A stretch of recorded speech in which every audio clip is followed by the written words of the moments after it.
আমার কথা শোনা যায় কিনা? সবাই শুনতে পাচ্ছেন? ওকে, আমি ফার্স্ট অফ অল একটা কুইজ দিয়ে শুরু করব।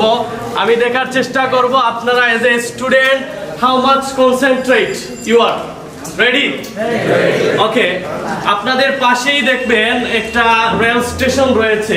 এই রেল স্টেশনে একটা ক্রসিং রয়েছে যেখানে বাস এবং ট্রেনের ক্রসিংটা। এই জায়গাটুকু হচ্ছে মাত্র 1 থেকে 2-3 সেকেন্ডের একটা রাস্তা। তারপরও আমরা মাঝে মধ্যে শুনে থাকি যে বাসের সাথে ট্রেনের একটা সংঘর্ষ, যদিও এটা অনেকটা অনাকাঙ্ক্ষিত, কারণ বাস ট্রেন কখন আসবে না এটা পুরোটাই হচ্ছে শিডিউল। এবং ট্রেনটা অনেক বড় একটা জিনিস, যেটা অনেক আগ থেকে দেখা যায়, অনেক আগ থেকে তার লাইট জ্বালানো থাকে। আর বাস হয়তো প্রতিনিয়ত চলে, তারপরেও সংঘর্ষটা লেগে যায়। তো আমার কুইজটা এখান থেকে শুরু। মনে করেন আপনাদের এখানে রেল স্টেশনে এরকম একটা ঘটনা ঘটেছে, বাসের সাথে ট্রেনের একটা সংঘর্ষ হয়েছে। যে জায়গায় সংঘর্ষ হয়েছে ঠিক পাশে হচ্ছে একটা পুকুর, খাদ। ওইখানে বাসটা একেবারে দুমড়ে মুচড়ে গিয়ে পড়লো, ট্রেনের ফার্স্ট বগিটাও একেবারে দুমড়ে মুচড়ে গিয়ে পড়লো। অসংখ্য মানুষ আহত, হতাহত, অ্যাম্বুলেন্স আসলো, আশপাশের লোকজন, আপনারা পলিটেকনিকের স্টুডেন্টরা দৌড়ে গিয়ে নামলেন যে তাদেরকে উদ্ধার করার জন্য। তো আপনারা বিশেষ করে একটু প্র্যাকটিক্যাল জ্ঞানে বেশি বিশ্বাসী, সায়েন্স রিলেটেড পড়াশোনা করেন। আপনারা গিয়ে দেখলেন যে ট্রেনের সামনে একটা লাইট রয়েছে। আমরা জানি ট্রেনের সামনে হেডলাইট থাকে, এই হেডলাইটটা একেবারে বিচ্ছিন্ন হয়ে এটা পড়ে আছে পুকুরের মধ্যে। তখনও এই লাইটটা এভাবে বন্ধ হচ্ছে নিভতেছে। তো আপনারা উদ্ধার কাজ বন্ধ করে এটা নিয়ে গবেষণা শুরু করে দিলেন, হাউ ইজ ইট পসিবল, এটা কিভাবে সম্ভব, কেবল বিচ্ছিন্ন একটা লাইট এভাবে করে কেন? এখন আপনারা সায়েন্সের স্টুডেন্ট হিসাবে আপনাদেরকে বলতে হবে এটা কেন করছে।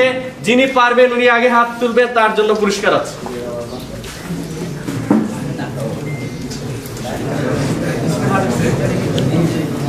ওকে, আমরা একজনকে পেলাম। আপনি বলেন তো একটু দ্রুত নাম বলে আনসার বলেন। আপনার নাম, ডিপার্টমেন্ট? আমার নাম শাহ সুলতান, ডিপার্টমেন্ট মেকানিক্যাল। সেই সময় সংঘর্ষের পর ইমার্জেন্সি সিগন্যাল দিচ্ছে ওই লাইটটা।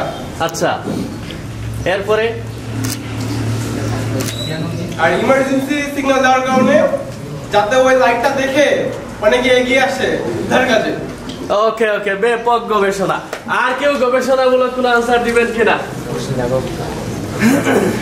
আর কেউ দিবেন না? আমি একটু সহজ করে বলি, এখানে কোনো সায়েন্স নাই। এখন বলেন তো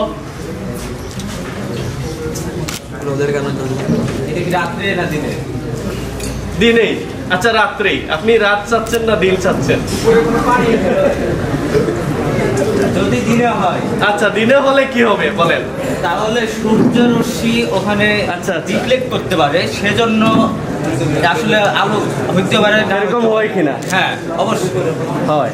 আচ্ছা, রিফ্লেক্ট এর আগে কখনো দেখছেন এরকম হতে বাস্তবে? এরকম দেখছি, যদি ব্যাটারি থাকে ভিতরে। ব্যাটারি নাই তো, লাইট কেবল বিচ্ছিন্ন। আমরা একটু বি কনসেন্ট্রেট, আমরা শুনি যে আনসার দিচ্ছে তারটা শুনি। হ্যাঁ, এরপরে আর রাতে হলে কি হবে? রাতে যদি হয় তাহলে পুকুরে যদি পড়ে, তাহলে তারটা যদি ওখানে যে পড়ে তাহলে ওই বিদ্যুৎটা সমাহিত হবে এবং বিদ্যুৎটা ওখান থেকে ইলেকট্রনগুলো এখন যাবে এবং তার ফলে বাল্বটা জ্বলতে পারে।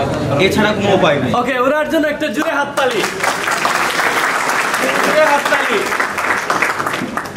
সবার পারফরমেন্স হচ্ছে না, অনেকে হাততালি দিতে চাচ্ছেন না। আরেকটা জোরে হাততালি। এখন মজার বিষয় হচ্ছে হাততালি দেওয়ার পরে আনসার হয় নাই। বসে আনসারটা আমি দিয়ে দেই, মনোযোগ দিয়ে শুনেন। কেউ পারেন নাই, যে আগে দাঁড়িয়েছিল আর আমি সুযোগ দিচ্ছি না তাকে আমি পুরস্কার দেব। কিন্তু আনসারটা দেখেন, আমি বলছি কি বন্ধ হচ্ছে নিভতেছে, বন্ধ হচ্ছে নিভতেছে। এবার কি টের পেয়েছেন? আচ্ছা, বন্ধ হচ্ছে তো বন্ধই আছে, আবার নিতেছে এটাও তো বন্ধ। আর বুঝছেন কিনা আপনারা? বুঝছেন কিনা? বন্ধ হওয়ার নিভা একই জিনিস না, কিন্তু শুধুমাত্র চোখ দিয়ে দেখেছেন কিন্তু কান দিয়ে শুনেন নাই ভালো করে।